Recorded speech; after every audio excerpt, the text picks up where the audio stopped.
Sana'a goma. Jama'a barkanmu da sake saduwa a cikin wannan shiri namu na sana'a goma, wanda 'yan Hausa ke wa laƙabi da maganin mai gasa. Shirin da ke zuwar muku daga kafar tubalin arziki. Kada a sha'afa, za ku iya samun wannan da ma wasu shirye-shiryenmu a shafinmu na yanar gizo www.tubalinarziki.com ko kuma a shafukanmu na sada zumunta Facebook, Twitter, Instagram har ma da TikTok. Dukkansu da tubalin arziki. Sana'a goma.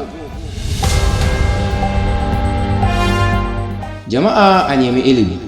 Ilimi ne kadai yake bambanta masani da jahili. Kuma hanyar da ake bi domin a san abin da ba a sani ba shine ko a yi karatu ko kuma a je gaban malami a makaranta. Idan aka ce ilimi, ba ana nufin karatun boko ko na addini kadai ba. Duk abin da ba a sani ba daga baya aka san shi, to an samu ƙarin ilimi. To kun ga anan ta tabbata cewa duk abin da mutum bai san shi ba, ya yi ƙoƙari ya koye shi ta hanyar karatu. Tabbas ya zama mai ilimin wannan abu. Insha Allahu, ƙoƙarin da muke yi kuma za mu ci gaba da yi shine koyar da kasuwanci, wanda bature yake kira entrepreneurship. Kamar yadda muka sha faɗa muku, idan kuka yi nazari akan duk wata harka ko mu'amalar da sakamakonta kuɗi ne, to za ku ga kasuwanci ce. Idan malami ne kai, to kasuwancin sayar da ilimi da tarbiyyar kake yi ake biyan ka. Makarantar ka ita ce kasuwarka.